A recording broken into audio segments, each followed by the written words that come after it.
হরে কৃষ্ণ, হরি বল,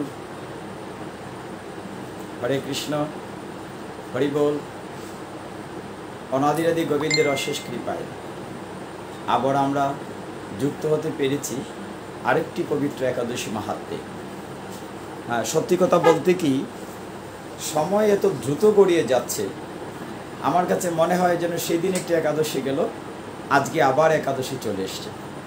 মানে খুব দ্রুততার সাথে সময় পরিবৃত হচ্ছে। যা হোক, সব কিছু মিলিয়ে আমরা যথারীতি চেষ্টা করেছি বা চেষ্টা করছি অনাদিরাদি গোবিন্দের অশেষ কৃপায়, যাতে করে এই ভক্ত সঙ্গটা অব্যাহত রাখতে পারি। এবং অব্যাহত রাখার জন্য প্রতিটি একাদশীতে, যেমন আজকে মোহিনী একাদশী, প্রতিটি একাদশীতে যাতে করে ভক্তদের সঙ্গ করতে পারি, এই কারণে আমরা চেষ্টা করি যে প্রতিটি একাদশীতে যাতে করে আমরা একাদশীর মাহাত্ম্য এবং শ্রীমদ্ ভগবদ গীতা থেকে আলোচনার মধ্য দিয়ে আমরা যাতে যুক্ত থাকতে পারি। হে ভক্তবৃন্দ, আপনাদের সকলের চরণ কমলে দণ্ডবত প্রণিপাত নিবেদন করে আমরা আজকের অধিবেশনে অবগাহন করব।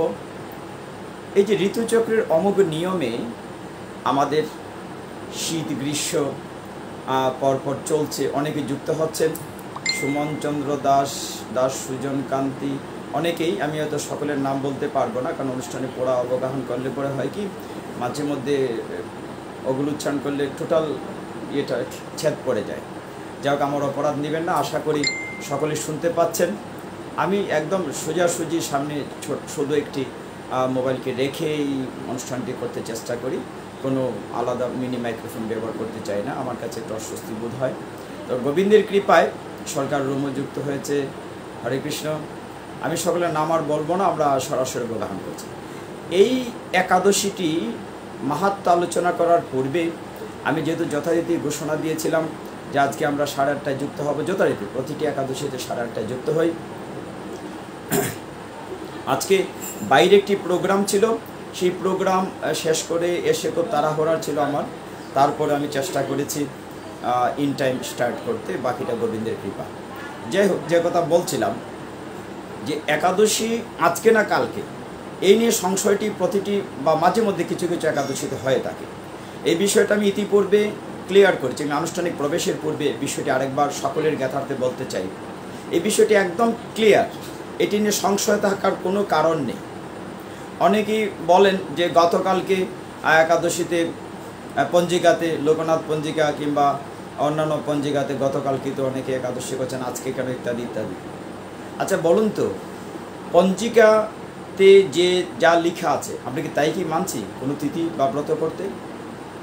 আমি আপনাদের সাহায্য নিচ্ছি। ভেরি সিম্পল এক্সাম্পল, বর্তমানে বাংলা মাসটির নাম কি যদি আপনাদের কাছ থেকে জানতে চাই, এই মাসটির নাম জ্যৈষ্ঠ মাস। কিন্তু আজকের একাদশীটা আমরা কি বলছি? বৈশাখ মাসের শুক্লপক্ষের একাদশী, তাই বলছি নয় কি? বাদ দিলাম সেই কথা। এই মাসে এখন পর্যন্ত, যদিও আজকে জ্যৈষ্ঠ মাস, কিন্তু পঞ্জিকা জ্যৈষ্ঠ মাস, কিন্তু পুরোহিতরা কিংবা শ্রদ্ধাভাজন যারা পূজা পার্বণ করান, তারা যখন পূজা পার্বণ ব্রত করাবেন কি বলবেন?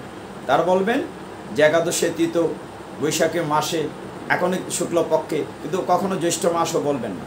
ওই যে মল মাস থেকে চলে এসছে, অধি মাস থেকে আমাদের সমস্ত ব্রত পালন করা হয় চান্দ্র পঞ্জিকা অনুসারে, সৌর পঞ্জিকা অনুসারে নয়।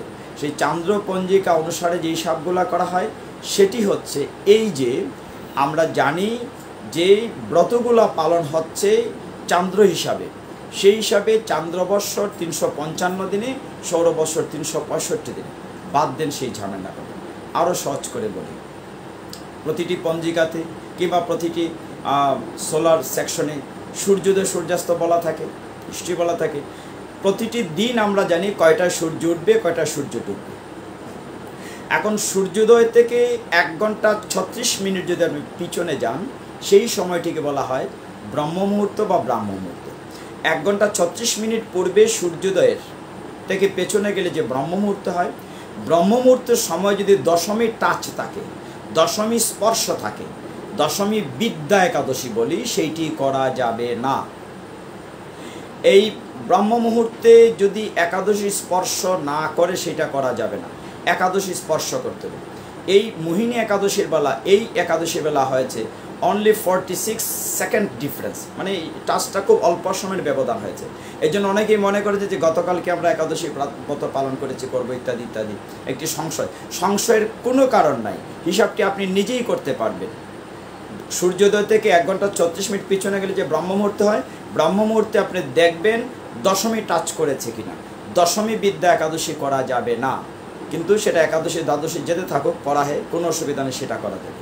অতএব সেই হিসাবে মোহিনী একাদশী আজকে ব্রত পালন করাটাই সমুচীন, সেটি হচ্ছে আমাদের চান্দ্র পঞ্জিকাংশ। যাক, সকলকে ধন্যবাদ। আমরা আনুষ্ঠানিক প্রবেশ করছি।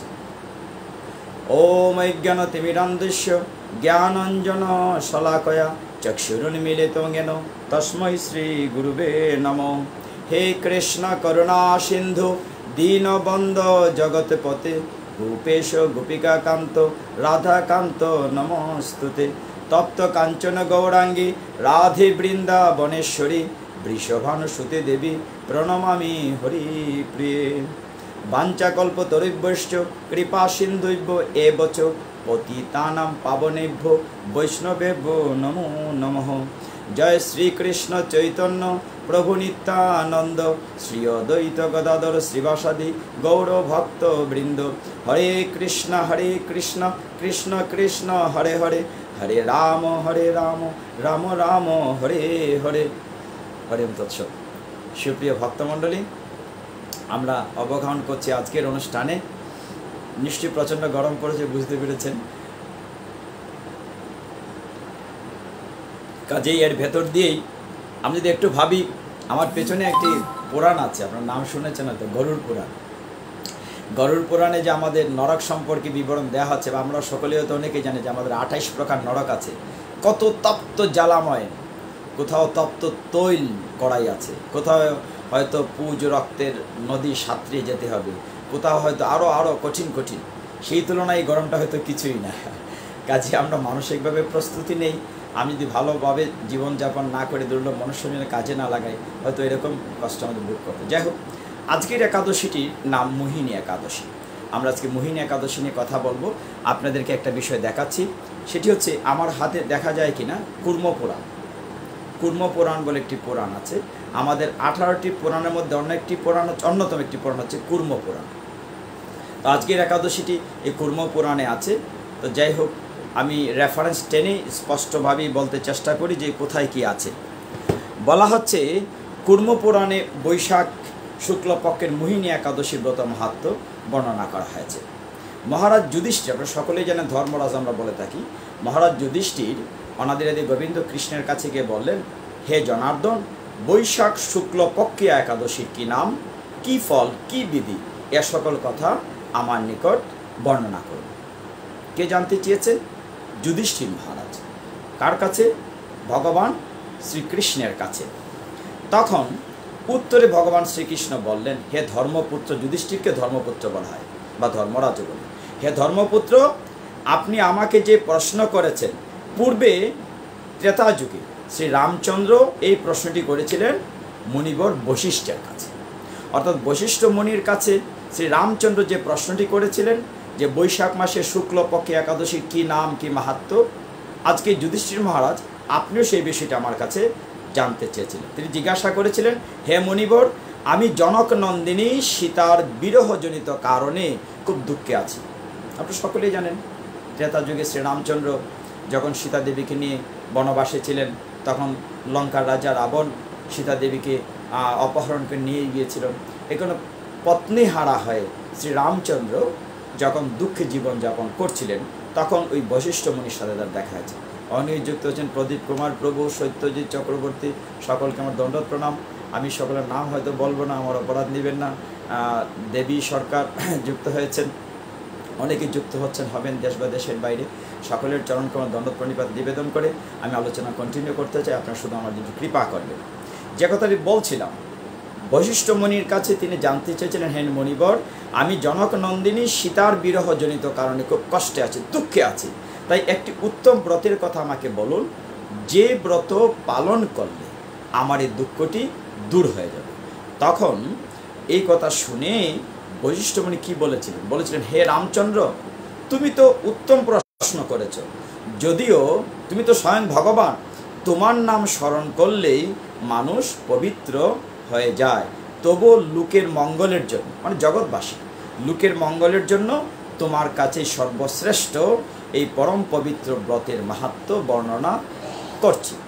অর্থাৎ ত্রেতা যুগে শ্রীরামচন্দ্রের কাছে বৈশিষ্ট্যমণি এই মোহিনী একাদশীর ব্রত মাহাত্ম্য আলোচনা করেছিলেন। যেমন আজকে যুধিষ্ঠির মহারাজের প্রশ্নের উত্তরে ওই কথাগুলোই অনাদিরাদি গোবিন্দ জনার্দন কৃষ্ণ বলছেন। তিনি বলছেন, বৈশাখ মাসের শুক্লপক্ষীয় একাদশী মোহিনী নামে প্রসিদ্ধা।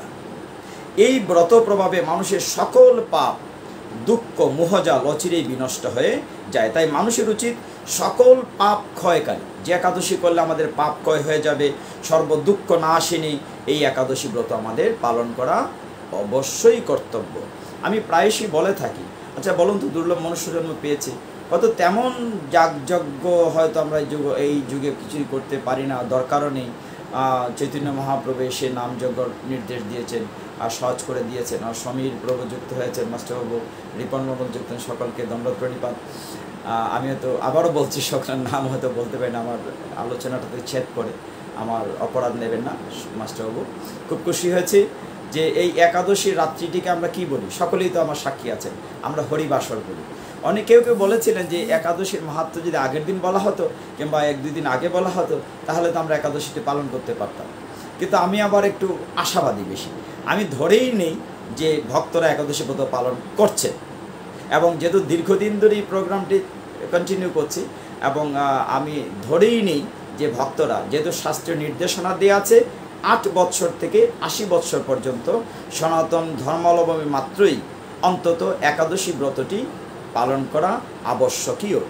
কাজে আপনি মনে করেন, যেহেতু মানুষের উচিত সকল পাপ ক্ষয়কারী সর্বদুঃখ নাশিনী একাদশী ব্রত পালন করা, একাগ্র চিত্তে তার মহিমা শ্রবণ করা। এই জন্য মহিমা শ্রবণ করতে বসছেন, সেখানে বলা হচ্ছে যদি মহিমা শ্রবণ করেন, শ্রবণই আপনার শোনা মাত্রমে সমস্ত পাপ বিদূরিত হয়ে যায়। হরিবল। কাজে সেই দিক থেকে আমরা এই পবিত্র মোহিনী একাদশীর মাহাত্ম্য আলোচনা করতে প্রয়াসী। তো মুনিবর বলছেন, এখানে যেমন কৃষ্ণ বলছেন তার কথাটি বলছেন, পবিত্র সরস্বতী নদীর তীরে। এক সময় আমাদের পৃথিবীতে অনেকগুলো নদী বিলীন হয়ে গেছেন, তার মধ্যে একটি সরস্বতী। আমরা যখন আচমন পাত্রে আমরা জল তৈরি করি, কিংবা আমরা বাথরুমে বা যেখানে পুকুর নদী তো নাই স্নান করার সুযোগ, তখন আমরা সমস্ত তীর্থকে আহ্বান করি, তখন নিশ্চয়ই একটি মন্ত্রণা সকলে জানেন, গঙ্গে চ যমুনা চৈব গোদাবরী সরস্বতী নর্মদে সিন্ধু কাবেরী জলস্মিন সন্নিধিন করো। এই যে সেখানে অনেকগুলা তীর্থস্থান বলছেন, গঙ্গে বলছেন, গঙ্গে চ যমুনা বলছেন, গঙ্গে চ যমুনা চৈব গোদাবরী সরস্বতী, সেখানে সরস্বতী নদীর কথা বলা হচ্ছে। যখন বলছেন পুরাকালে মানে আদিকালে পবিত্র সরস্বতী নদীর তীরে ভদ্রাবতী নামে একটা নগরী ছিল। নগরীটির কী নাম ছিল?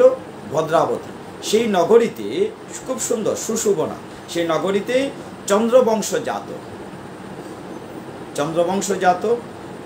একজন রাজা ছিলেন। তার রাজার নাম ছিল ধৃতিমান। ধৃতিমান নামে একজন রাজা সেখানে রাজত্ব করতেন। সেই নগরীতে ধনপাল নামে একজন বৈশ্য, মানে ব্যবসায়ী, ধনপাল নামে একজন বৈশ্য, তিনি খুব ভালো, তিনি বিষ্ণু ভক্ত পরায়ণ, তিনি সমৃদ্ধশালী, পুণ্যকর্ম, তিনি এত ভালো ভালো কাজ করেছেন। তখনকার সময় যদি রাজা বাদশারা কী করে দিত, মানুষের জলের সংকট ছিল, নলকূপ স্থাপন করে দিত, জলাশয় তৈরি করে দিত, তারপর উদ্যান মাঠ গৃহতে নির্মাণ করে দিতেন। তিনি ছিলেন বিষ্ণু ভক্তি পরায়ণ।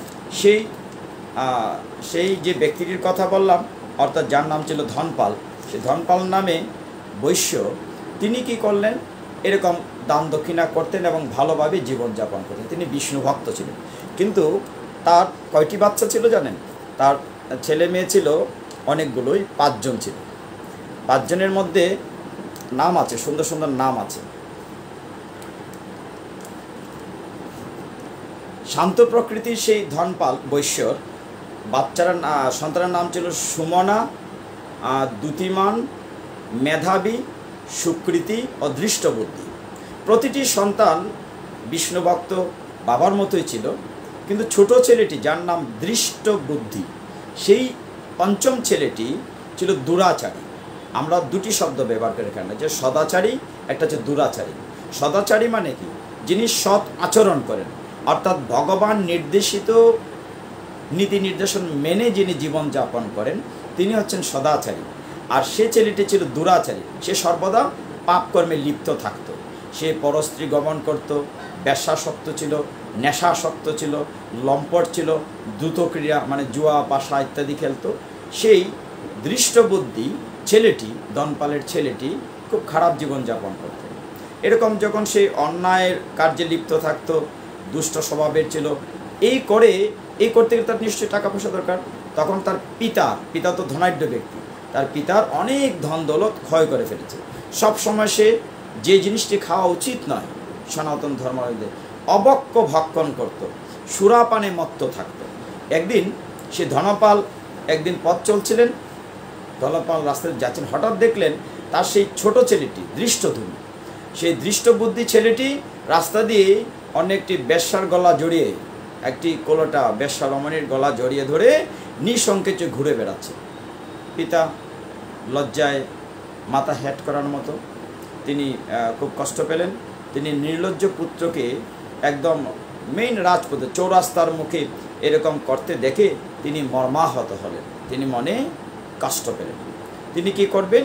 এসব দেখে তিনি প্রচণ্ড রাগ করলেন যে সমাজে সংসারে আমাকে সকলেই সম্মান করে, সকলে আমাকে ভালোবাসে, আমি একজন ভালো ব্যক্তি, ধার্মিক, ধর্মপরায়ণ, দানবীর ইত্যাদি ইত্যাদি। তখন তিনি তার উপরে ক্রুদ্ধ হয়ে এই ছেলেটিকে, অর্থাৎ দৃষ্টবুদ্ধি ছেলেটিকে ঘর থেকে বের করে দিলেন। মানে কী বলি আমরা, তেজ্যপুত্র করলেন, ঘর থেকে বের করে দিলেন। তার আত্মীয় স্বজনও তাকে পরিত্যাগ করলেন। বাবা যখন তাকে ঘর থেকে বের করে দিলেন, তার আত্মীয় স্বজন কেউ তাকে ঘরে থাকতে দিল না। তখন সে কী করলো? সে তো ধনাঢ্য ব্যক্তির ছেলে ছিল, তার অনেক অলংকার ছিল গলায়, হয়তো আমরা অনেক থাকে না, গলায় চেন থাকে, হাতে দামি ঘড়ি থাকে, হীরার আংটি থাকে, এরকম অনেক দামি দামি অলংকার তার ছিল। দৃষ্টবুদ্ধি কী করলো? প্রথম এই অলংকারপত্র বিক্রি করে বেশ্যারমণীদের সাথে, অর্থাৎ পতিতাদের সাথে জীবনযাপন করতে লাগে। কিন্তু এক সময় এগুলো কি থাকবে? তার তো কোনো আয় রোজগার নেই। এক সময় যখন সব শেষ হয়ে গেল, তার কাছ থেকে কোনো পয়সা পাওয়া যাচ্ছে না, অর্থবিত্ত নাই, আয় রোজগার নাই, তখন সেই কুলোটা বেশ্যারমণীরা তার সঙ্গ ছেড়ে দিল। মধু নেই, ভ্রমরাও নেই, ছেড়ে দিল। তখন সে বেঁচে থাকার জন্য চর্যবৃত্তিতে মনোনিবেশ করল। বাঁচতে তো হবে। তার নগরের ভিতরেই চুরি করতে লাগলো, বিভিন্ন সময় চুরি করতে করতে একবার ধরা পড়লো। কিন্তু রাজাকে ধরলে তখন চিন্তা করলো যে অমুক একজন নামকরা ব্যক্তির ছেলে, প্রহরীরা তাকে ছেড়ে দিল। একবার দুইবার কতবার ছেড়ে দেবে? তারপর যখন আবার চুরি করতে গিয়ে ধরা পড়লো, তখন তারা ওই রাজার কাছে নিয়ে গেল। তখন ওই দেশে তাকে শাস্তি দিলেন, রাজা জেলখানা বন্দি করলেন। সেখানে বন্দি অবস্থায় দৃষ্টবুদ্ধি যখন চিন্তা করলো যে এইখানে থেকে আর হবে না, তখন জেলখানা থেকে মুক্তি পেল, এই নগরে সে থাকলো না। সে করলো কি, ওই রাজ্যই ছেড়ে দিলে গভীর জঙ্গলে চলে গেল। এখন বনে গিয়ে দৃষ্টবুদ্ধি কি করে জীবনযাপন করবে? সে হয়তো পশু পাখি শিকার করে, ফলমূল আহার করে খুব কষ্টে দিনানিপাত করতে লাগলো। এইভাবে যখন পশু পাখি বক্ষণ করে দিন যাচ্ছিল, কিন্তু দুষ্কর্মের ফলে তো কেউ সুখী হতে পারে না। সে তো সুকর্ম করে না, যে বললাম দুরাচারী, সদাচারী না। সে যখন এইভাবে খুব কষ্টে খেয়ে না খেয়ে অনেক কষ্টে সে জীবনযাপন করতে লাগলো অতিবাহিত। তার কোনো পুণ্য ফল ছিল না, কিন্তু তারপরেও পূর্বজন্মের কোনো না কোনো হয়তো ছোট একটা স্বীকৃতি ছিল। তার বাবা যেহেতু অত্যন্ত ধার্মিক ছিলেন, সদাচারী ছিলেন, কোনো একটি পুণ্য কারণে দেখা গেল তা সহসা একদিন দেখা হলো কার সাথে? একজন ঋষি, যার নাম কণ্ডিন্য ঋষির আশ্রমে বন্দে ঘুরতে সে কণ্ডিন্য ঋষির আশ্রমে গিয়ে উপস্থিত হল। সেখানে তখন বৈশাখ মাস। কণ্ডিন্য ঋষির আশ্রমে যখন গিয়ে, ওই যে বলি যে সতের বলে ভালো লোকের সংস্পর্শ, আমরা বলি না সৎসঙ্গে স্বর্গবাস, অসৎ সঙ্গে নরকবাস। এই যে সঙ্গগুণের গুরুত্ব দেওয়া হয় তাকে, প্রত্যেকের বেলায় সকল ধরনের বলা হয় যে তুমি ভালো লোকের সাথে চলো। ভগবান তো বলছেনই সৎসঙ্গের সঙ্গগুণের কথা বারবার বলছেন। সঙ্গগুণের খুব গুরুত্ব দেওয়া হয়েছে। সাধুসঙ্গ সর্বশাস্ত্রে কয়, লবমাত্র সাধুসঙ্গ সর্বসিদ্ধি হয়। এই যে সঙ্গগুণের কথা বলা হচ্ছে। তো একদিন ঘুরতে ঘুরতে যখন সে কৌণ্ডিন্য ঋষির আশ্রমে উপস্থিত হলো, সেই বৈশাখ মাস শুক্লপক্ষ, তো সেই দিন মণিবর মানে ঋষিবর গঙ্গা স্নান করে যখন আশ্রমে ফিরতেছিলেন, সে রাস্তার একপাশে দাঁড়িয়েছিল। কোনো না কোনোভাবে ঘটনাক্রমে ঋষির বস্ত্র থেকে, তার দেহ তো স্নান করে এসছেন, দেহ যে বস্ত্র থেকে একটি ফোঁটা জল, মানে এক বিন্দু জল তার গায়ে পড়েছে। কার?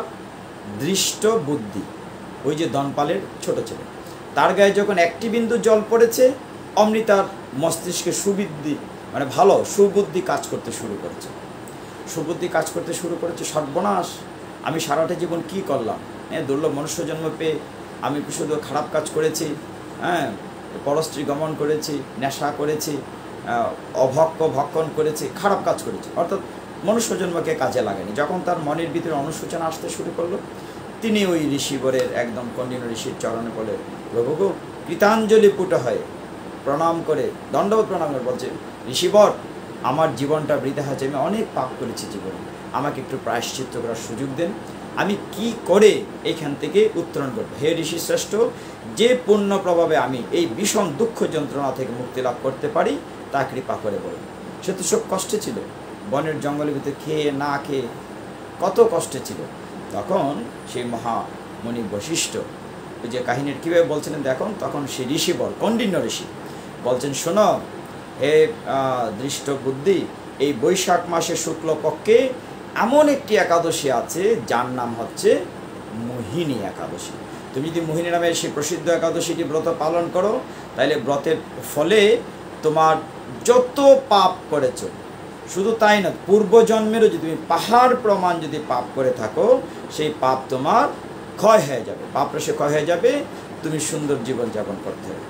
তখন কৌণ্ডিন্য ঋষির নির্দেশ অনুযায়ী সেই দৃষ্টবুদ্ধি অত্যন্ত মনোযোগ সহকারে বৈশাখ মাসে শুক্লপক্ষে মোহিনী একাদশী ব্রত পালন করল। এর ফলে কি হলো, সে সমস্ত পাপ থেকে মুক্ত পেয়ে গেল এবং সে অচিরেই জীবন যখন তার শেষ হলো, জীবন অবসানে সে দিব্যদেহ ধারণ করে দিব্যরথে চলে ভগবানের বৈকুণ্ঠবাসী হয়। হরি বল। এই ক্ষেত্রে এই কথাগুলো মূলত মহারাজ যুধিষ্ঠিরকে বলছেন বশিষ্ঠ মুনির রেফারেন্স দিয়ে। এই কারণে শেষের দিকে বলা হচ্ছে, হে মহারাজ রামচন্দ্র, মানে রামচন্দ্রকে কে বলেছিলেন? বশিষ্ঠ মুনি বলছেন, হে রামচন্দ্র মহারাজ, এই ব্রত পালনে যে নিষ্পাপ যে হলো, যে ব্যক্তিটি নিষ্পাপ হয়ে গেল, দিব্যদেহ লাভ করলো, অবশেষে গরুড়ে চড়ে ভগবানের যে বাহন গরুড়ে চড়ে সে যখন চলে গেল বৈকুণ্ঠ, হে রাজন, ত্রিলোকে মোহিনী ব্রত থেকে আর শ্রেষ্ঠ ব্রত নেই। যজ্ঞ, তীর্থস্থান, ভ্রমণ, দান ইত্যাদি কোনো পণ্যকর্মে ব্রতের সমান হয় না। কাজেই এই ব্রত আপনারা পালন করুন। শুধু তাই নয়, এই ব্রত কথা যারা শ্রবণ করবেন, যারা কীর্তন করবেন, তারা অবশ্যই বহু বহু এত পুণ্য ফল অর্জন করবেন, সমস্ত পাপ রাশি বিনষ্ট হবে। এই জন্য এই মোহিনী একাদশী এত গুরুত্ব দেওয়া হয়েছে। আমি প্রত্যাশা রাখব যারা শ্রবণ করছেন দেশে বা দেশের বাইরে, সকলের কাছে আমি দণ্ডবত প্রণিপাতপূর্বক বিনীত নিবেদন করব, শুধু যে একাদশীটি যে আমার ধর্মীয় অনুশাসনের সাথে সায়েন্টিফিক কতটা রিলেশনস আছে আপনারা জানেন, কতটুকু আমাদের সায়েন্স কি বলছে, মেডিকেল সায়েন্স, যে আমাদের অন্ত্র, পাকস্থলী বা খাদ্য যন্ত্রগুলোকে আমরা কি করি, মাঝে মধ্যে যদি বিশ্রাম দিই, যে পাকস্থলী খাবারকে হজম করার পরিশ্রম করছে। আমাদের নিশ্চয়ই মনে আছে, আমরা ছোটোবেলা স্কুলে যখন গেম অ্যানুয়াল স্পোর্টসে পার্টিসিপেশন করতাম, তখন আমরা হাই জাম্প, লং জাম্প কী করতাম, পেছন থেকে দৌড়ে এসে শক্তি সঞ্চয় করে জাম্প দিতাম।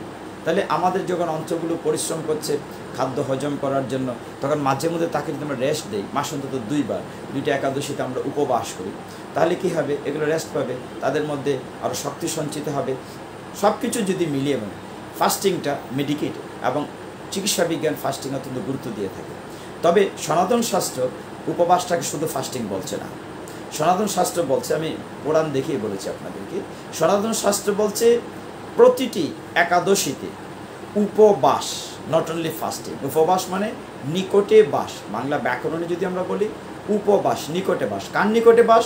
অনাদিরাদি গোবিন্দ শ্রীকৃষ্ণের নিকটে বাস।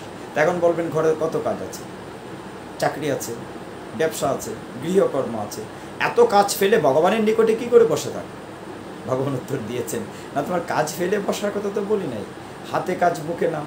কাজ যখন আমরা করি, মনে মনে কৃষ্ণ নাম নিতে পারি, মনে মনে ভগবানকে স্মরণ করতে পারি, চিন্তায় মননে চিন্তা করতে পারি। আমরা বিভিন্ন সময় বিভিন্ন মন্দির দেখি, তীর্থস্থান দেখি, চিন্তা করতে পারি। আর সবচেয়ে গুরুত্বপূর্ণ যেটি, আজকে আমরা এইখানে যে জায়গাটিতে আছি, আমি অত্যন্ত খুশি হয়েছে। কৃষ্ণা কর্মণি যুক্ত হয়েছেন, আরও অনেকের নাম দেখেছি। যা হোক, সকলকে প্রণিপাত নিবেদন করছি। তো যে কথা বলছিলাম, যে উপবাস মানে হচ্ছে নট অনলি ফাস্টিং। তো অনেকেই একাদশের কথা জিজ্ঞাসার প্রথমেই বলেন, প্রভু একাদশে কী কী খাওয়া যাবে? মানে প্রথমে খাওয়ার চিন্তা। পৃথিবীতে এই মুহূর্তে যদি পরিসংখ্যান নেন, কত কোটি লোক না খেয়ে আছে পৃথিবীতে। এই মুহূর্তে পরিসংখ্যান নেন, সারাদিনে একবেলা খেয়েছে কত লোক আছে, আধ বেলা খেয়েছে কতজন আছে। শুধু প্রথমেই আপনারা জিজ্ঞাসা করেন, অনেকেই যারা নতুন একাদশী ব্রত পারেন, প্রভু একাদশীতে কী খাওয়া যায়? আরে খাওয়ার কথাটা বাদ দেন, ওইটা একটা দিন না খালিকে চলে না। কিন্তু পরিষ্কার উত্তর দেওয়া আছে শাস্ত্রে, যে একাদশীর 3 প্রকারের কথা বলা আছে, হয় নির্জলা, সজলা, সফলা। আপনি নির্জলা করতে পারলে ভালো, না পারেন সজলা করেন, জল পান করেন, দুধ পান করেন, না হলে সফলা ফলমূল আহার করেন, অনুকল্প প্রসাদ আহার করেন, কিন্তু তারপরে একাদশী ব্রত পালন করুন। উপবাস করা মানে নিকটে থাকার জন্য সবচেয়ে গুরুত্বপূর্ণ বিষয় যেটি আমরা এখন করছি, হরিবাসর। একাদশী রাত্রিটিকে আমরা হরিবাসর বলে থাকি। কেন? যে ওই রাত্রিটিতে আমরা জাগরণ করে বেশি করে জপতলিতে নাম জপ করা, বেশি করে গোবিন্দের ভগবানের গ্রন্থ থেকে অধ্যয়ন করা, ভাগবতী আলোচনা করা, ভক্ত সঙ্গ করা, এই সব কিছু মিলিয়ে যে রাত্রি জাগরণটি, সেটি হরিবাসর। একাদশীর মধ্যে অত্যন্ত গুরুত্বপূর্ণ আরেকটি বিষয় গুরুত্বপূর্ণ, সেটি হচ্ছে একাদশীর পরের দিন পারণা। পারণার বেলা একটি টাইম দেওয়া থাকে প্রতিটি একাদশী। যেমন এই মোহিনী একাদশী অনেকেই লাইভে বা বিভিন্ন প্রোগ্রাম করে সারা দেশ বিদেশ পৃথিবীর অনেক দেশে টাইম দিয়ে থাকেন। আমার এত কিছু বলার দরকার নেই, জানার দরকার নেই। আমি আমার বাঙালি আমাদের ভক্তদের নিয়েই থাকি, এত জ্ঞান আমার নেই। তো আমাদের বাংলাদেশের নিয়মে আগামীকাল মোহিনী একাদশীর পারণার সময় দেওয়া হয়েছে 5টা 9 মিনিট থেকে 9টা 36 মিনিট। সকাল 9টা 36 মিনিটের ভেতরে পারণা করতে হবে। অনেকে বলেন পারণা কি খেয়ে করতে হবে? Very clear. আজকে যেগুলো আমরা বর্জন করেছি, একাদশীর দিন পঞ্চশস্য বাদ দিয়েছে। ধান জাতীয়, মানে যেখান থেকে ভাত হয়, চাল হয়, চিরা হয়, মুড়ি হয়, খই হয়। তারপরে গম জাতীয়, গম থেকে রুটি হয়, সুজি হয়। জব জাতীয়, জব থেকে ছাতু হয়, রুটি হয়। তারপরে ডাল জাতীয়, তারপরে তৈল জাতীয়, মানে পঞ্চশস্য। এই পঞ্চশস্য জাত খাদ্য আমরা আজকে বর্জন করেছি। আগামীকাল পারণার আগে এই পঞ্চশস্য জাতীয় দ্রব্য দিয়ে আমরা ভোগ তৈরি করে গোবিন্দকে ভোগ নিবেদন করে প্রসাদ রূপে আমরা যথাসময়ে 9টা 36 মিনিটের মধ্যে, 5টা 9 থেকে সকাল 9টা 36 মিনিটের ভেতরে গোবিন্দের প্রসাদ আস্বাদন করে আমরা পারণা করব। পারণার একটি চমৎকার মন্ত্র আছে, আমি এর আগেও বলেছি। পারণার একটি চমৎকার মন্ত্র আছে, ওম অজ্ঞানতিমিরান্ধস্য ব্রতে নানেব কেশব প্রসীন সুমুখনাথ জ্ঞান দৃষ্টি প্রদুভব। আমি আবার বলছি, ওম অজ্ঞানতিমিরান্ধস্য ব্রতে নানেব কেশব প্রসীন সুমুখনাথ জ্ঞান দৃষ্টি প্রদুভব। এই পারণার মন্ত্রটি আমরা উচ্চারণ করে গোবিন্দের প্রসাদ অর্থাৎ পঞ্চশস্যযুক্ত প্রসাদ আমরা আস্বাদন করে আগামীকাল সকাল 9টা 36 মিনিটের মধ্যে আমরা পারণা কার্যটি শেষ করব। তো ভক্তবৃন্দ,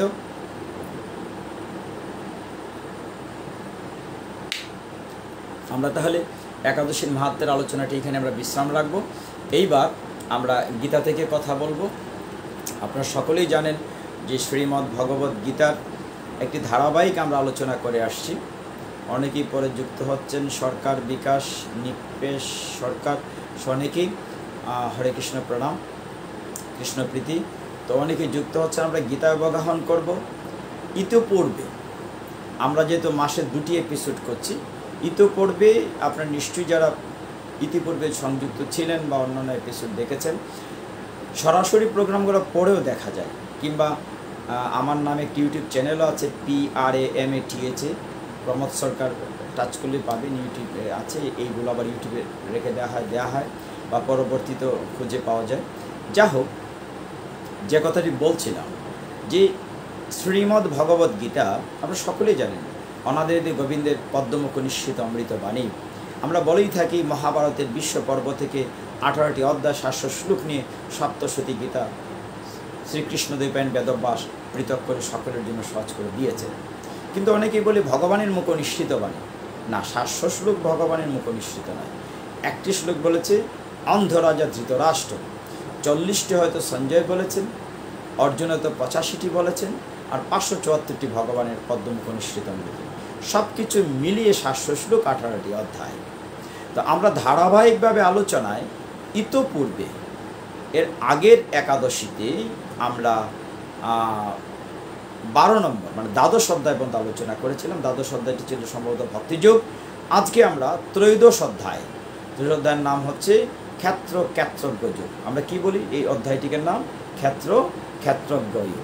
আর যদি সংস্কৃতে বলি স্বেচ্ছ স্বেচ্ছজ্ঞ যোগ। দরকার নাই, সহজ করে বলছি, ক্ষেত্র এবং ক্ষেত্রজ্ঞ। এই অধ্যায়টির আরেকটি নাম আছে শ্রীমদ্ ভগবদ্ গীতার যথাযথতে এই অধ্যায়টির নামকরণ করা হয়েছে প্রকৃতি পুরুষ বিবেক যুগ। আমরা বলছি ক্ষেত্র ক্ষেত্রজ্ঞ যুগ, ওই গীতায় লেখা আছে প্রকৃতি পুরুষ বিবেক, প্রকৃতি পুরুষ বিবেক যুগ। অনেক সময় গীতা পাঠে আমরা যখন ইয়েতে যাই, বিভিন্ন উৎসবে বা বিভিন্ন প্রোগ্রামে, হাউস প্রোগ্রাম, আজকে আমার একটা প্রোগ্রাম ছিল বাইরে, যখন আমরা প্রোগ্রামে গীতা পাঠে যাই তখন সহজ করে বোঝার জন্য আমি অত্যন্ত বিনয়ের সাথে বলি, গীতা আপনি বুঝতে সহজ হবে। এই আসরে আমার সামনে যারা বসে আছেন আপনারা নিজেকে মনে করুন যে আমি অর্জুন, তাহলে বুঝতে সুবিধা হবে গীতাটি। কারণ ভগবান শ্রীকৃষ্ণ কুরুক্ষেত্রের যুদ্ধক্ষেত্রে অর্জুনকে উপলক্ষ করে সমগ্র জগৎবাসীকে গীতা দান করেন। গীতা শুধু সনাতন ধর্মের জন্য নয়, গীতা সকলের জন্য, ইউনিভার্সাল। আপনার শুনলে আনন্দিত হবেন, আহ্লাদিত হবেন। শতাধিক ভাষায় গীতা ট্রান্সলেটেড হয়েছে, এমনকি আরবি ভাষায়, চায়না ভাষায় ট্রান্সলেট হচ্ছে। নট অনলি দিস, পৃথিবীর বড় বড় বিশ্ববিদ্যালয়, ইউনিভার্সিটিতে শ্রীমদ্ ভগবদ্ গীতা পাঠ্যপুস্তক রূপে সিলেবাসভুক্ত করা হচ্ছে। সেটি কত গৌরবের, আনন্দের বিষয়। গীতাতে আমরা বলি কি আছে, উত্তর আমি বলি গীতাতে কি নেই, সব কিছু আছে। একটি পূর্ণাঙ্গ জীবন ব্যবস্থা, দি কমপ্লিট কোড অফ লাইফ। যাই হোক, আজকে আমরা ত্রয়োদশ অধ্যায় নিয়ে একটু কথা বলি। অধ্যায়টির নাম হচ্ছে, ওই যে বললাম দুটো নাম আছে, ক্ষেত্র ক্ষেত্রজ্ঞ যুগ, আরেকটি হচ্ছে প্রকৃতি পুরুষ বিবেক যুগ। ওইখান থেকে আসছিলাম প্রকৃতি। ওই যে আমরা হাউজে বসে থাকি, আমি বলছি যে সকলে আপনার অর্জুন।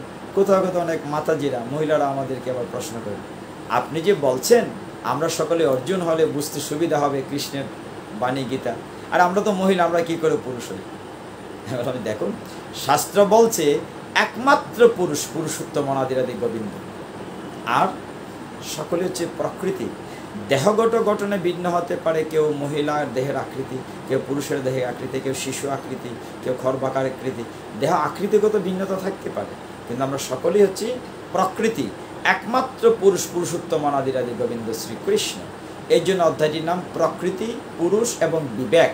আমি বিবেকটাকে যদি কাজে লাগাতে পারি, একটা আলোচনা করলে বুঝতে পারবেন ত্রয়োদশ অধ্যায়টি কী। অত্যন্ত গুরুত্বপূর্ণ একটি অধ্যায়। আমি শুরু করতে চাই এইভাবে, এই যে আমার দেহটি যদি একটি জমি হয়, একটি ফিল্ড হয়, কৃষিযোগ্য আবাদযোগ্য জমি হয়, জমিটা যদি পতিত পড়ে থাকে, আমি যদি ফলের আশা করি, হবে? একটি পতিত জমি থেকে আমি ফল পেতে পারি? পারি না। একটি পরিত্যক্ত জমি থেকে ফসল পেতে পারি? পারি না। সঠিক মতো হাল চাষ না করলাম, মানে আমি জমিটিকে না জেনে কোন সময় কোন সিজনে কোন ফসল করতে হবে, কখন হাল কর্ষণ করতে হবে, কখন জল সিঞ্চন করতে হবে, কি পরিমাণে জল দিতে হবে, কি পরিমাণে সার দিতে হবে, কখন পোকামাকড় ওষুধ দিতে হবে, আমি যদি টোটাল বিষয়টা না জানি তাহলে কি ভালো ফসল প্রত্যাশা করতে পারি? নিশ্চয়ই না। তো এই দেহটিকে ফিল্ড বলা হচ্ছে। আমরা আস্তে আস্তে প্রবেশ করলে বুঝতে পারবে কত চমৎকার অধ্যায়টি। রামপ্রসাদ একটা গান আছে না, মন রে কৃষি কাজ জানো না। আমি আমার গানটা জানি না, আপনারা অনেকেই গানটা গান। মন রে কৃষি কাজ জানো না, এমন মানব জমিন রইল পতিত, আবাদ করলে ফল তো শোনা। আমার এই সমীরণ স্যার থাকলে গানটা গাইতে পারতেন। এমন মানব জমিন রইল পতিত, আবাদ করলে ফল তো শোনা। তে মানব জমিন আমাদের শাস্ত্রে নিজেকে জানা কথাটি বলা আছে, যেটি নো দাই সেলফ সক্রেটিস পরবর্তীতে বলেছেন হাজার হাজার না লক্ষ বৎসর পরে, নিজেকে জানা। আরেকটি লালনগীতির আছে না, যে বাড়ির কাছে আর সিনগর একদিনও না দেখিলাম তবে। এই দেহটি যদি একটা ফিল্ড হয়, তাহলে মন রে কৃষি কাজ জানো না, এমন মানব জমিন, দুর্লভ মনুষ্য জন্ম, এমন মানব জমিন রইল পতিত, আবাদ করলে ফল তো শোনা। এখন অর্জুন প্রশ্ন করেছে এই অধ্যায়ের প্রথম শ্লোকটি। ক্ষেত্রজ্ঞ যুগ বা ত্রয়োদশ অধ্যায়টিতে শ্লোক খুব বেশি নেই, 35, অনলি 35, 35টি শ্লোক আছে। এইখানে প্রথম শ্লোকটি অর্জুন বলেছে, তার জানার একটি ইচ্ছে হলো এই সম্পর্কে। কি বলছে? অর্জুন বাচ প্রকৃতিম পুরুষম চ এব ক্ষেত্রম ক্ষেত্রজ্ঞম এব চ এতৎ বেদিতুম ইচ্ছামি জ্ঞানম জ্ঞেয়ম চ কেশব। কৃষ্ণকে কেশব সম্বোধন করছে প্রথম শ্লোক। কি বলছে?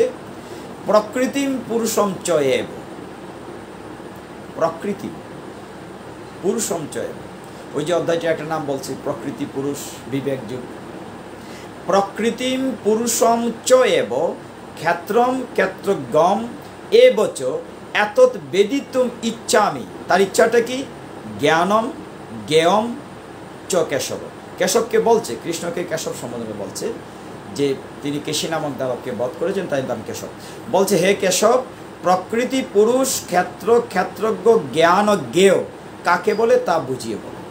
কি জানতে চেয়েছে দেখেন অর্জুন। অর্জুন মানে তার নিজের জন্য নয়, সে আমাদের জন্য, জগৎবাসীদের জন্য ভগবানকে প্রশ্ন করছে। আমরা শুরুতে বলি না, সর্ব উপনিষদ গাবদুগ্ধ গোপালনন্দন পার্থ বৎস সুধীর ভুক্তা গীতা অমৃত মহৎ বলি, মানে সমস্ত পুরাণকে নির্যাস করে যখন উপনিষদ করা হয়, সমস্ত উপনিষদকে নির্যাস করে যখন গীতা, এই যে শ্রীমদ্ ভগবত গীতা যথাযথ এই যে গীতা যখন করা হয়, সেটি একটি গাভী স্বরূপা মাতৃরূপিণী, সেখান থেকে অমৃত বর্ষিত হচ্ছে।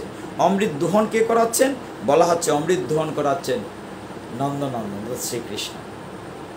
আর পার্থর ভূমিকাটা কি? অর্জুনকে বলা হচ্ছে পার্থ বৎস। বৎস মানে কি? বাছুর। অর্জুনে বাছুর। সে কি করেছে? আমরা বলি না বাছুরে যে বানে গোতা যদি না দেয় দুধ পড়ে না। অর্জুনে বারবার প্রশ্ন করেছে বিভিন্ন রকম, আর কৃষ্ণ সেই অমৃত দুগ্ধ দোহন করেছেন। কাদের জন্য? সকলের জন্য না। বলছেন সুধীর ভুক্তা গীতা অমৃতম মহৎ। সকলে গীতা পাঠ শুনতে পারবে না। আমি বড় বড় আসনে সব জায়গাতে কথাটা বলে থাকি। দেখবেন কোথাও গীতা পাঠ হচ্ছে, রওনা হয়েছেন কয়েকজন মিলে বন্ধু বান্ধব, হঠাৎ করে ফোন এসছে বা কোনো সমস্যা, না ভাই তোমরা যাও আমি পরে আসছি। কিংবা পাঠের আসরে বসে দেখা গেল কারো বাড়ি থেকে জরুরি কোনো সংবাদ এসছে, ভাই তোমরা শোনো আমি চলে যাচ্ছি। সবাই গীতা পাঠ শুনতে পারবে না। পূর্বজন্মে স্বীকৃতি লাগবে, একাগ্রতা লাগবে, ভগবানের প্রতি আত্মসমর্পণ, সারেন্ডার থাকতে হবে, তবেই গীতা ভাগবত শ্রবণ করতে পারবে। এইখানে যখন অনেকে যুক্ত হয়েছেন সকলে শুনতে পারবেন না, মানে ঠিক আছে জি বাংলার সিরিয়ালটা তো দেখে নেই, পরে না হয় শুনবে, এটা তো থাকবেই না। জীবনে কত কাজ, যে বললাম এমন মানব জমিন রইল পতিত, আবাদ করলে ফল তো শোনা। এই অধ্যায়টি এই জন্য বলছে খুব গুরুত্বপূর্ণ একটি অধ্যায়। ক্ষেত্র অর্জুন কি জানতে চেয়েছে? হে কেশব, প্রকৃতি পুরুষ ক্ষেত্র ক্ষেত্রজ্ঞ জ্ঞান জ্ঞেয় কাকে বলে তা তুমি আমাকে বুঝিয়ে বলো। তখন ভগবান 2 নম্বর শ্লোকে ভগবান তার প্রশ্ন উত্তর দিয়েছেন। কি বলেছেন? শ্রী ভগবান উবাচ ইদম শরীরম কৌন্তেয় ক্ষেত্রম ইতি অভিধীয়তে এততীয় ব্যক্তিতম প্রাহ ক্ষেত্রজ্ঞ ইতি তদ্বিধ। 2 নম্বর শ্লোকে ভগবান বলছেন ইদম শরীরম কৌন্তেয়। কি বলছেন? কৃষ্ণ বলছেন হে অর্জুন, এই দেহটাকে তুমি ক্ষেত্র বলো। ওই যে বলছিলাম দেহ একটি মানব জমিন, ফিল্ড। মন রে কৃষি কাজ জানো না, তাই তো রামপ্রসাদী গানটি মন রে কৃষি কাজ জানো না একজন ভক্ত লিখে দিয়েছে। আমি কথাটি বলেছি তো পূর্বে, মন রে কৃষি কাজ জানো না, এমন মানব জমিন রইল পতিত, আবাদ করলে ফল তো শোনা। আমি আশা করি যারা আজকে অন্তত অধ্যায়টি শুনছেন তারা চেষ্টা করবেন এই দেহরূপ জমিনটাকে কাজে লাগাতে, কারণ এটা তো 2বার পাবো না, এই দুর্লভ মনুষ্য জন্ম পেয়েছি, কাজেই মনুষ্য জন্মটি কাজে লাগাবে। তো কৃষিকাজ জানতে গেলে কি করতে হবে? অর্জুন সেই প্রশ্নটি করছে যে এই যে ক্ষেত্রটি কি, হোয়াট ইজ ফিল্ড, ক্ষেত্রজ্ঞকে, জ্ঞান কি, জ্ঞেয় কি, এরকম প্রশ্ন করেছে। তো ভগবান বলছেন যে হে অর্জুন, এই দেহটাকে ক্ষেত্র বলে। তিনি বলছেন দেহটাকে ক্ষেত্র, দেহটা হচ্ছে ক্ষেত্র। আর কি বলছেন, যে যিনি এই ক্ষেত্রকে জানেন, মানে ক্ষেত্রের যিনি মালিক, যিনি প্রকৃত ভালো কৃষক, তিনি তার ক্ষেত্রটিকে জানেন যে সেখানে কখন হাল কর্ষণ করতে হবে, কখন জল দিতে হবে, সেচ দিতে হবে, কখনো বীজ বপন করতে হবে, কখন আগাছা সাফ করতে হবে। যিনি এই ক্ষেত্র সম্পর্কে পূর্ণ জ্ঞাত, তাকেই বলা হয় ক্ষেত্রজ্ঞ। শাস্ত্র বলছে মূলত আমরা জানি না। এক প্রভু লিখেছেন এই ভজনটি তার খুব প্রিয় ভজন আমার, এটা রামপ্রসাদী গান হয়তোবা। যা হোক, আমি বলছি এটা রামপ্রসাদী গানই। যা হোক, মন রে কৃষি কাজ জানো না। তো আজকে আমরা ওই জায়গাটিতে আছি, খুব ভালো লাগছে। যারা যুক্ত আছেন আমার জন্য কৃপা করবেন, যাতে করে এই দেহটিকে আমরা কাজে লাগাতে পারি। ভগবান বলছেন হে অর্জুন, এই দেহটাকে ক্ষেত্র বলে। ইদম শরীরম কন্তেয় ক্ষেত্রমিতি অবিধীয়তে। এবং বলছেন যে যিনি ক্ষেত্রকে জানেন তিনি ক্ষেত্রজ্ঞ। ক্ষেত্রকে যিনি জানেন মানে কি, আমি আমার দেহ সম্পর্কে জানবো না? নিশ্চয়ই আমার কোথায় একটা পিঁপড়া কামড় দিলে বুঝতে পারবো না? কোথায়, মানে যে আমি কিছুক্ষণ পূর্বে দেখেছেন জল পান করছি, কেন?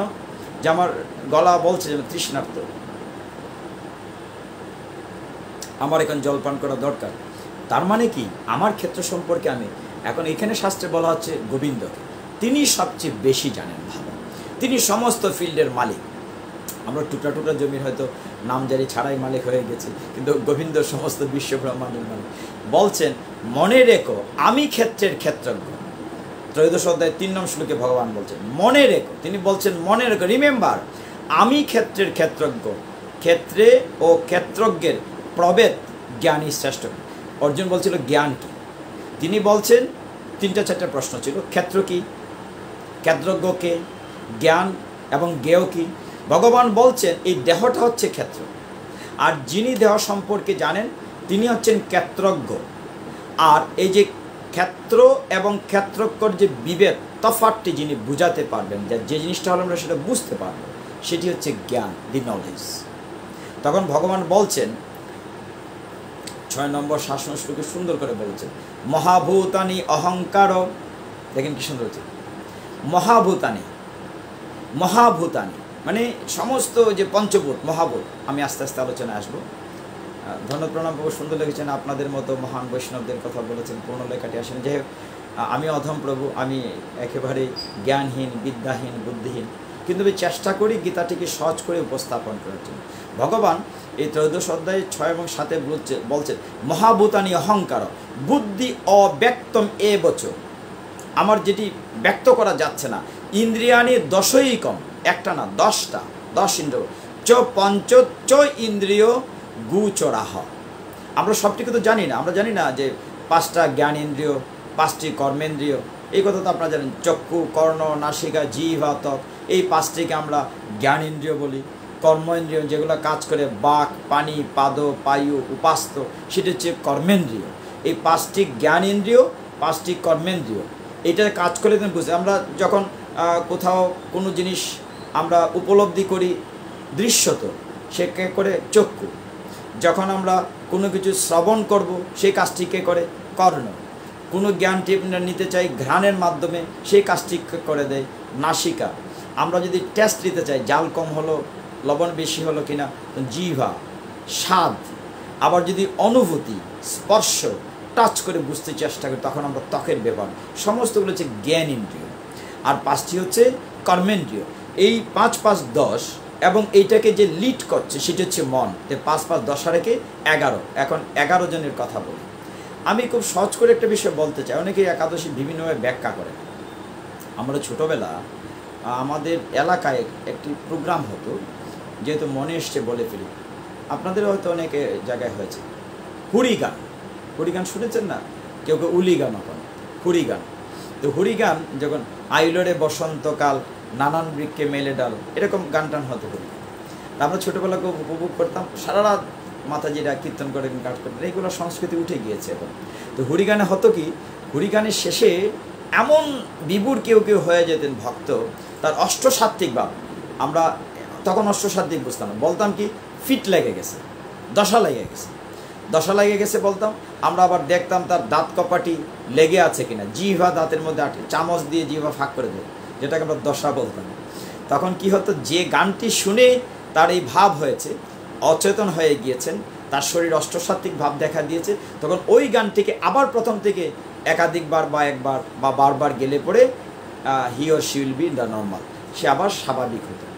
এই যে দশা লাগা, আমি যে কথাটি বলতে চাই, একাদশীর আবিধানে করতে যাচ্ছি না, আমি যে ভাব থেকে চিন্তা চেতনা করে থাকি, গোবিন্দের কাছে গীতায় যে শিক্ষাটি আমাদেরকে দিয়েছেন, সপ্তম অধ্যায় জ্ঞান বিজ্ঞান যুগে 14 নং শ্লোকে যখন অর্জুন ভগবানকে যেন বলতে চেয়েছিল, ভগবান তুমি বলেছ দৈবী হি এষা গুণময়ী মম মায়া দূরত্বয়া, আমার মায়া অতিক্রম করা কঠিন। অর্জুন যেন বলতে চাচ্ছিল, হে জনার্দন তুমিই বলেছ তোমার মায়া অতিক্রম করা কঠিন, তাহলে কি করে আমার গুরুজন আত্মীয়স্বজন তাদেরকে হত্যা করি, আমি তো মায়া কাটাতে পারছি না। তখন ভগবান বলছেন, অর্জুন তুমি উপরের লাইনটা পড়ছো, নিচের লাইনটা 14 নং শ্লোক উপর লাইনে কি লেখা আছে, আমার মায়া অতিক্রম করা কঠিন, দৈবী হিয়েষা গুণময়ী মম মায়া দূরত্বয়া। পরের লাইনে ভগবান কি বলছেন, মাম এব আমার কাছে যে, মাম এব আমার কাছে যে, মাম এব প্রপদ্যন্তে সারেন্ডার, প্রপদ্যন শব্দের অর্থ হচ্ছে আত্মসমর্পণ, মাম এব ইয়ে প্রপদ্যন্তে মায়া মে তাম তরন্তিতে, আমার কাছে যে আত্মসমর্পণ করে আমি তার মায়ার বাঁধন কেটে দেই, সমাধান আছে। প্রথম জন বলছেন আমার মায়া অতিক্রম করা কঠিন, পরমূর্তি ভগবান বলছেন যে আমার কাছে প্রপদ্যন্তে সারেন্ডার করবে, যে আমার কাছে আত্মসমর্পণ করবে আমি তার মায়ার বাঁধন কেটে দিই। তাহলে কি দাঁড়ালো, দাঁড়ালো এই, আমি আত্মসমর্পিত করতে পারি। এখন আসি একাদশী কথাটিতে, আমি আমার ভাব থেকে যেটুকু বুঝি, আমার ভুলও হতে পারে। ওই যে হুরি গানের কথা বললাম, আইলোরে বসন্তকাল নানান বৃক্ষে মেলে ডাল, হুরি গানের সময় যখন দশা লাগতো, আমার কাছে মনে হয় দশাটিকে যদি আমরা 11 কথা বলি, একাদশী, ওই দশাটিকে নিই। আমাদের 5টা কর্মেন্দ্রিয় আছে, 5টি জ্ঞানেন্দ্রিয় আছে, চক্ষু কর্ণ নাসিকা জিহ্বাতক, বাক পানি পাত পায়ে উপাস্ত, 5 5 10 এবং মন, কত হলো 11। এই 11টা ইন্দ্র যখন গোবিন্দের চরণে আমাদের দশা লাগবে, তখনই সেটা হবে একাদশী। হরি বল। আমি নিশ্চয়ই অধম বুঝাতে পেরেছি আপনাদেরকে। আমার 5টা কর্মেন্দ্রিয়, 5টি জ্ঞানেন্দ্রিয় এবং আমার বলতে ওই দিনটিতে কিছু নেই। ভগবান তুমি যদি চালাস, টোটালি সারেন্ডার করে আমার 11টা ইন্দ্র যখন তোমার চরণে মানে দশা লাগবে, সারেন্ডার করা হলো, তবেই এটি হচ্ছে একাদশী। যা হোক, আমরা একটু আগাই।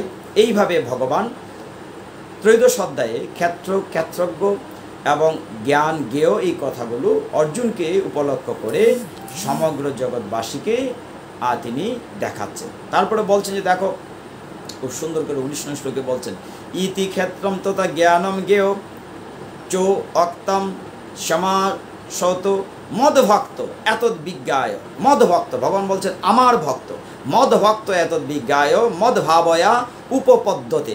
19 নং শ্লোকে ভগবান ক্লিয়ার করে দিয়েছে। এই যে ক্ষেত্রজ্ঞ জ্ঞান জ্ঞেয়, এই বিষয়ে আমরা বুঝতে কখন পারবো, কারা পারবো? ভগবান বলছেন আমার ভক্ত, মদভক্ত এতদ বিজ্ঞায়, আমার ভক্ত বলছেন আমার ভক্তই কেবল এই সমস্ত বিদিত হয়ে আমার ভাব লাভ করতে পারবে। সব কথা শেষ করে ঘুরে ফিরে একই কথা বারবার বলছে, সেটি হচ্ছে সারেন্ডার টু দ্য অলমাইটি। ভগবান তুমি যদি বলাও তাই আমি বলি, তুমি যদি চালাও তাই আমি চলি। দাদা নমস্কার। তো এইভাবে কি করতে হবে, সারেন্ডার। অর্জুনকে তিনি কি বলেছেন, এই কথা বারবার বলি, প্রপদ্যন্তে, প্রপদ্যন্তে মাম এই বোঝে প্রপদ্যন্তে। কাজে ভগবান বলছেন মদভক্ত এতদ বিজ্ঞায় মদভাবায় উপপদ্যতে। তার মানে কি, যে কেবল আমার ভক্তরাই এই সমস্ত বিদিত হয়ে আমার ভাব লাভ করে। ভক্তগণ, আমরা আরেকটু আগাই। 19, 20, 21, 22, 23 এই অধ্যায়ে 35টি শ্লোক আছে। ঘড়ির কাঁটাও যদি ঘুরছে, আমি আশা করি এইটুকুন আলোচনা করে বোঝাতে পেরেছি। ক্ষেত্রজ্ঞ ভেরি সিম্পল, আমার শরীরটাকে কাজে লাগাতে হবে। এই দুর্লভ মনুষ্য জন্ম পেয়েছি, যেখানে আমাকে এতগুলো ভগবান দিয়েছেন কর্মেন্দ্রিয়, জ্ঞানেন্দ্রিয়, এগুলো যদি কাজে না লাগাই, আমি ভগবানের সেবায় যদি না লাগাই, এই জমি যদি ঠিকমতো চাষ না করতে পারি, বেকার পড়ে আছে। বেকার সে যে ধর্মেরই হোক, হিন্দু মুসলিম বুদ্ধ খ্রিস্টান বলে নয়, আমার দুর্লভ মনুষ্য জন্মটিকে যদি আমি কাজে না লাগাই, জমিটিকে যদি কাজে না লাগাই, তাহলে ফসলের প্রত্যাশা কি করে করতে পারি? আমি জমিটিকে যদি কাজে না লাগাই এবং জ্ঞানটি যদি না নেই, কখন কোন ফসল বুনতে হবে, কখন হাল কষণ করতে হবে, কখন সেচ দিতে হবে, কখন সার দিতে হবে, কখন আগাছা বুনতে হবে, আমার কাছে ষড়রিপুর তাড়নায় আগাছার জমিটা খেয়ে ফেলতে পারে। কাম, ক্রোধ, লোভ, মোহ, মদ, মাৎসর্য, এরকম ষড়রিপু মানে আগাছা এসে আমার জমিটাকে খেয়ে ফেলতে পারে। আপনারা দেখেছেন বাগান করলে, বাগানের মধ্যে যদি আগাছা হয়, জমিতে আগাছা হলে সমস্ত বল খেয়ে ফেলে, এবং শুধু বল খায় না, আগাছার ভিতরে পোকামাকড় এসে বাসা বাঁধে, অর্থাৎ দেহরূপ জমিটি তখন কেমন হয়? Very clear. এখন এই জমিটিকে আমি প্রকৃত জ্ঞান অর্জন করতে গেলে ভগবান 19 নং শ্লোকে 13 অধ্যায় কী বলেছেন?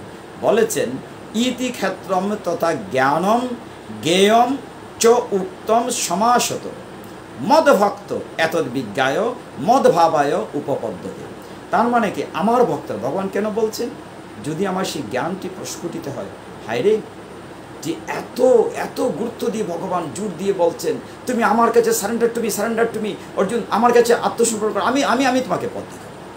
তারপরেও আমরা এত এত অহংকার করি, আবার এত অকৃতজ্ঞ আমরা। সেই দিনে পাঠে বলেছিলাম, কথাটা একটু বলি, বুঝতে ভালো লাগবে।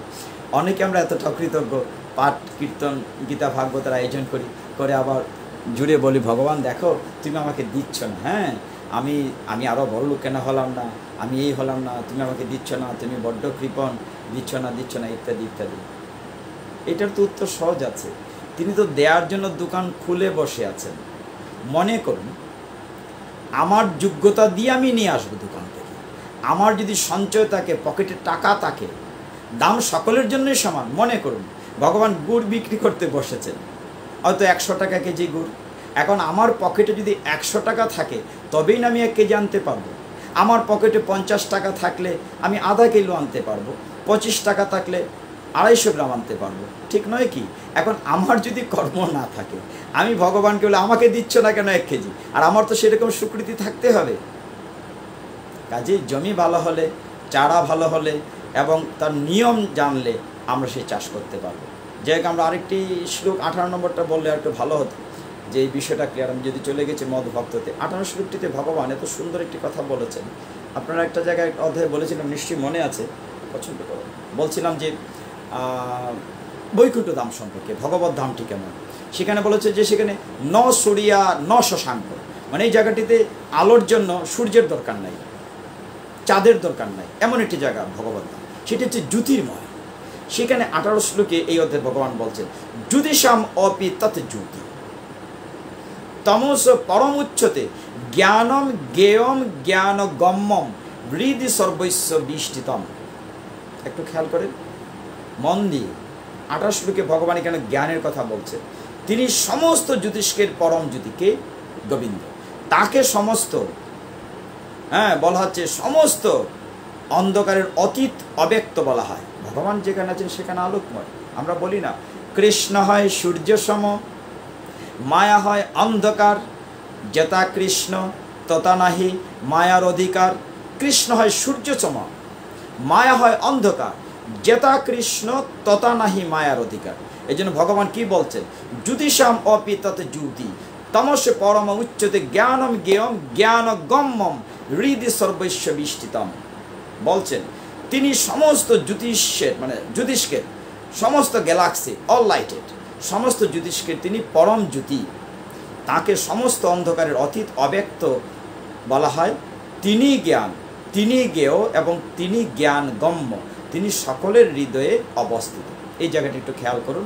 যদি আমরা চাষবাস ভালো করে জানতে চাই, জমিতে ভালো ফসল ফলাতে চাই, তাহলে তাকে জানতে হবে, ওনাদের গোবিন্দকে জানতে হবে। সেই সম্পর্কে গীতাটা কিন্তু খুব সাইন্টিফিক ধারাবাহিক। যখন নবম অধ্যায়ে জ্ঞান দিয়েছেন, আমি পিছনে যাচ্ছি না, রাজবিদ্যা রাজু গুজ্জুযুগ, দশম অধ্যায়ে যে ভগবান নিজের বিভূতি সম্পর্কে বলেছেন, আমি এই সেই, আমি সব কিছু টপ টপ টপ, আমি নাগের মধ্যে বাসুকি, বেদের মধ্যে শাম, পাহাড়ের মধ্যে হিমালয়, এরকম টপ টপ বলেছেন। অর্জুন জানতে চাইছে, তুমি বলেছো মানলাম সত্য, কিন্তু দেখাও আসলে তোমার মধ্যে সব আছে। তখন তিনি একাদশ অধ্যায়ে দেখিয়েছেন বিশ্বরূপ দর্শন করে। তারপরে তার ভক্তি সারেন্ডার এসছে, তারপর দ্বাদশ অধ্যায়ে ভক্তি যুগ এসছে।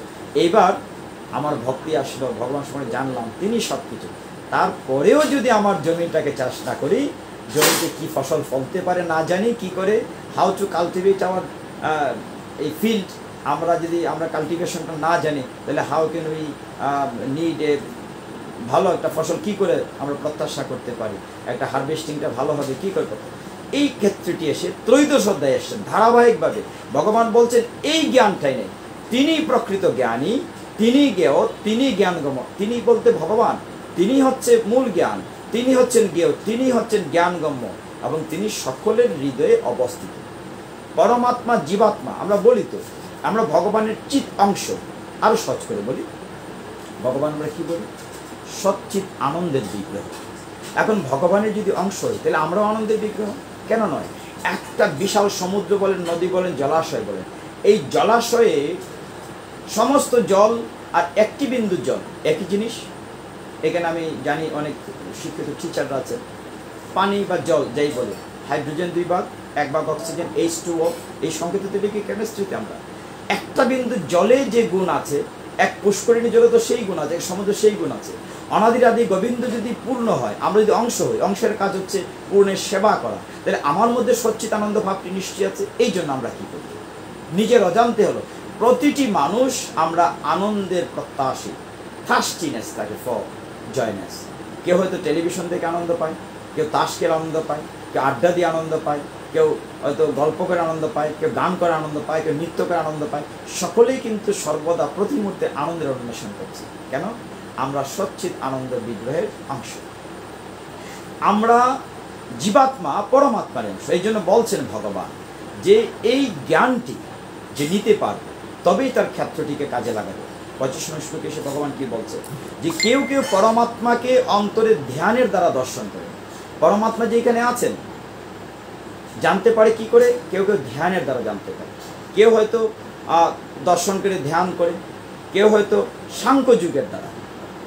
সাংখ্য যুগের মানে আত্মতত্ত্ব, আমার প্রকৃত পরিচয়। আমরা দ্বিতীয় অধ্যায়ে বিস্তারিত আলোচনা করি, আজকে করবো না। আমরা সাংখ্য যুগই করি। আত্মতত্ত্ব মানে আমি কি, আমার প্রকৃত পরিচয়কে আমার দেহ না আমার আত্মা। দেহটি আমার না, দেহটা প্রকৃত পরিচয় না। দেহটা যদি প্রকৃত পরিচয়তে চেঞ্জ হয়ে যাচ্ছে প্রতিনিয়ত। আমি ইচ্ছে করলে যুবক হতে পারবো, আমি ইচ্ছে করলে শিশু হতে পারবো না। কৌমারং জলজত আমার দেহ স্মরণ বলি, আমি পেছনে যাচ্ছি না। এই যে আগের শ্লোকটিতে বললাম 18 শ্লোকে ভগবান কি বলছেন? যে তিনি জ্ঞান, তিনি জ্ঞেয়, তিনি জ্ঞানগম্য, তিনি সকলের হৃদয়ে অবস্থান করছেন। তাহলে আমরা হৃদয় কিভাবে দর্শন করতে পারি? 25 শ্লোকে এসে ভগবান বলছেন যে কেউ কেউ পরমাত্মা রূপে অন্তরে ধ্যানের দ্বারা দর্শন করে, কেউ সাংখ্য যুগের দ্বারা দর্শন করে, আবার কেউ কর্মযুগের দ্বারাও দর্শন করে। বিভিন্নভাবে আমরা ভগবানকে দর্শন করতে পারি। তখন 26 শ্লোকে বলছেন ভগবান যে তুমি শ্রবণ করো, টু হেয়ার, শুনো, উপাসনা করো। যেমন সূর্য থেকে সমস্ত বিশ্ব ব্রহ্মাণ্ডে আলো ছড়াচ্ছে, তুমি নিতে পারলেই হয়। সেই সূর্যের আলো গাছের পাতা নিয়ে তার খাদ্য তৈরি করছে প্লাস্টিকের সাহায্যে, কিন্তু আমি যদি নিতে না পারি, যেমন কখনো সহ্য করতে পারছি না, ওগুলো তো দিয়ে যাচ্ছে, দিয়ে যাচ্ছে। ভগবান সূর্য সম বলা হচ্ছে। এইভাবে আমরা যদি ক্ষেত্রটাকে জানি, এবং এই ক্ষেত্রের যিনি মালিক, অর্থাৎ তিনি কে মালিক? যে ক্ষেত্রটাকে ভালো করে জানেন, এবং যে ক্ষেত্র এবং ক্ষেত্রকে যে প্রভেদটা জানেন, সেটি হচ্ছে জ্ঞান।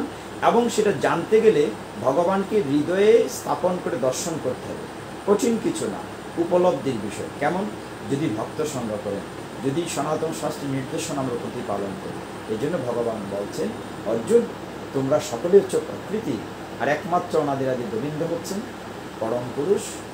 এই জন্য ব্রহ্ম সংহিতায় ব্রহ্মাজি লিখেছেন, ঈশ্বর পরম কৃষ্ণ সচ্চিৎ আনন্দ বিগ্রহ অনাদির আদি গোবিন্দ সর্বকারণ কারণ। বলছেন সর্বকারণ কারণ, যে সর্বকারণ কারণ হচ্ছে অনাদির আদি গোবিন্দ। আমরা আর একটি শ্লোক বলে শেষ করবো, অনেক দেরি হয়ে গেছে। আমরা শেষ করি 35 নম্বর শ্লোকে। বলছিলাম এই অধ্যায়ে 35টি শ্লোক আছে, আসলে অনেক কথা বলা যেত। এই যে ক্ষেত্র এই অধ্যায়টি আমার কাছে প্রথম নিজের কাছে কঠিন লাগতো। পরে যখন রামপ্রসাদী গানটি আমি একটু শুনলাম, তখন আমার কাছে ভালো লেগেছে, বুঝতে পেরেছি। মন রে কৃষি কাজ জানো না, এমন মানব জমিন রইল পতিত, আবাদ করলে ফল তো শোনা। আসলে তাই। আমরা 25 শ্লোকটাতে ভগবান কি বলেছে? ক্ষেত্র ক্ষেত্র গয় এবং অন্তরম জ্ঞানম চক্ষুষা ভূত প্রকৃতি মুক্ষমচ এ বিদুয়ান্তিতে পরম। ভগবান কি বলছেন দেখুন, স্পষ্ট বলছেন, যারা এভাবে জ্ঞান চক্ষু দ্বারা ক্ষেত্র ক্ষেত্রজ্ঞের পার্থক্য যায়। জ্ঞান চক্ষু, জ্ঞান উন্মিলিত হতে হবে। জ্ঞান চক্ষু উন্মিলন হয় কি করে? সাধনার দ্বারা। ওই যে বলছেন কেউ কেউ ধ্যানের দ্বারা আমাকে দর্শন করে। সাধনাটি কি কঠিন কাজ? না, অভ্যাস। অভ্যাস হচ্ছে কি, মানুষের বিশ্বাসে মিলায় কৃষ্ণ তর্কে বহুদূর বলে থাকে। বিশ্বাস করতে হবে, অভ্যাস করতে হবে। এই জন্য অভ্যাস যুগ একটি অধ্যায় আছে, সেখানে আমরা দেওয়া পর্যায়ে করি। আমরা আজকে এইটুকুন বুঝলাম, ভগবান বলছেন যারা এভাবেই, মানে এভাবে মানে কি, ইতিপূর্বে যা বলছে, এভাবেই জ্ঞান চক্ষু দ্বারা ক্ষেত্র এবং ক্ষেত্রজ্ঞের যে পার্থক্য জানেন এবং জরা প্রকৃতির বন্ধন থেকে জীবগণের মুক্ত হওয়ার যে পন্থা জানেন, তারা পরম গতি লাভ করেন। আমি নিশ্চয়ই সকলে চাই পরম গতি লাভ করতে। আমরা ভগবত ধামে ছিলাম, সেখানে ফিরে যেতে চাই। এই উদাহরণটি প্রতিদিন বলি, আজকে আবার বলছি। আমরা সকলেই ভগবানের পার্শ্ব। আচ্ছা বলুন তো, কেউ যখন মারা যায় আমরা কি বলি? দিব্যানুলোকাংশ বলছি, সেই জন্য দিব্যলোক প্রাপ্ত হয়, তাই বলি না? তাহলে দিব্যলোকে যেতে গেলে আমরা ভগবানের দিব্যলোকে ছিলাম, মনে করেন বৈকুণ্ঠ ধামে ছিলাম, দিব্যলোকে ছিলাম, একটা 5 তলা বাড়ির 5 তলায় ছিলাম। যে কোনো কর্মকারণে আমরা নিচে পড়ে গেছি, ড্রপ ডাউন হয়ে জন্ম মৃত্যুর চক্রে পড়ে গেছি 84 লক্ষ যোনি পরিক্রমায়। কখনো গরু, ছাগল, বেড়া, কৃমিকীট, পশু পাখি ঘুরতে ঘুরতে আবার কোনো না কোনো কারণে ভালো কাজ করে আমরা 1, 2, 3 করে 4 তলায় উঠে গেছি। মনুষ্য জন্ম পেয়েছে দুটো। এখন এই জন্মটা যদি কাজে লাগাই, ভগবানের নির্দেশিত পথ মেনে চলি, তাহলে আমরা আমাদের পূর্বের আসল বাড়িতে ফিরে যেতে পারব। না হলে আবার নিচে নেমে যাব, আবার জন্ম মৃত্যুর চক্রে ঘুরব। সেটি শাস্ত্র বলছে, পুনরপি জনম পুনরপি মরণ পুনরপি জননী জঠরের শয়ন, এইভাবে চক্রেতে ঘুরতে থাকবে। আমরা চাই সকলেই যেন কৃষ্ণের কৃপায়, সকলের উপর কৃষ্ণ কৃপা বর্ষিত হোক। এই আজকে মোহিনী একাদশীর পুণ্যময় লগ্নে সকলের উপর, যারা শুনছেন বা যারা শুনবেন, সকলের উপর কৃষ্ণ কৃপা বর্ষিত। আমরা যেন সেই জ্ঞানটি, ওই যে ভগবান বলছেন কেউ কেউ পরমাত্মাকে অন্তরে ধ্যানে দ্বারা দর্শন করে, আমাদের সেই জ্ঞানটি যদি হয় যে তিনিই প্রকৃতপক্ষে সমস্ত জমির মালিক, তিনি সমস্ত বিশ্ব ব্রহ্মাণ্ডের যিনি মালিক, তিনি আমার দেহেরও মালিক, এই সমস্ত জমির যিনি মালিক, তাকে তো জানতে পারি এবং ক্ষেত্র এবং ক্ষেত্রজ্ঞের প্রভেদটা যদি বুঝতে পারি, আমার জ্ঞান চক্ষু যদি উন্মিলিত হয়, এবং ভগবান তাই বলছেন 35 শ্লোকে এসে, ক্ষেত্র ক্ষেত্রজ্ঞয় এবং অন্তরম জ্ঞান চক্ষুষা, বলছেন ভগবান যারা এভাবে জ্ঞান চক্ষু দ্বারা ক্ষেত্র ক্ষেত্রজ্ঞের পার্থক্য জানেন এবং জরা প্রকৃতির বন্ধন থেকে, এই যে আমরা একটা বন্ধনে আছি, আমার আমার আমার আমার মায়ার বন্ধনে আছি, সেইখান থেকে মুক্ত হওয়ার পথ আমরা খুঁজে নিতে পারবো। তবেই আমাদের পরম গতি লাভ হবে, অর্থাৎ আমরা আমাদের পূর্ব ঠিকানায়, মূল ঠিকানায় আমরা ফিরে যেতে পারবো। এই হচ্ছে মোটামুটি 13 অধ্যায় আজকের ক্ষেত্র ক্ষেত্রজ্ঞ যুগ। অনেকেই যুক্ত হয়েছেন পড়ে, আমি দেখতে পাচ্ছি।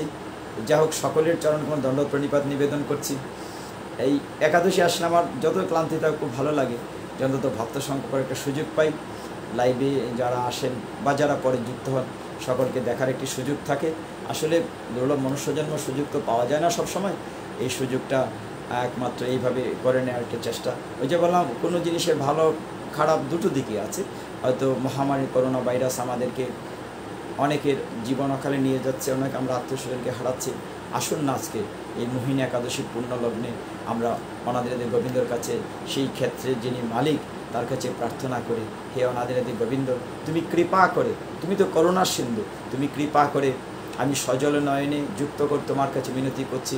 হিন্দু হোক, মুসলিম হোক, বৌদ্ধ, খ্রিস্টান হোক, সমস্ত মানব জাতিকে তুমি কল্যাণ করো।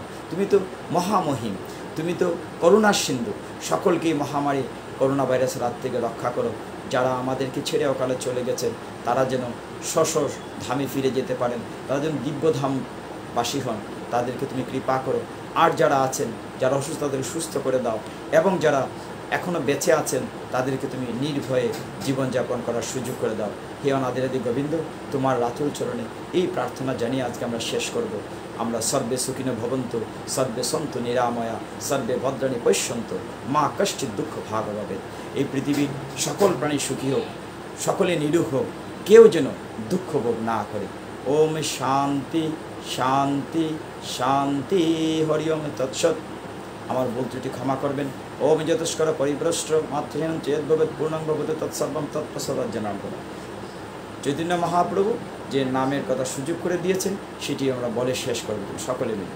হরে কৃষ্ণ কৃষ্ণ কৃষ্ণ হরে হরে, হরে রাম রাম রাম হরে হরে, হরে কৃষ্ণ কৃষ্ণ কৃষ্ণ হরে হরে, হরে রাম রাম রাম হরে হরে, হরে কৃষ্ণ কৃষ্ণ কৃষ্ণ হরে হরে, হরে রাম রাম রাম হরে হরে।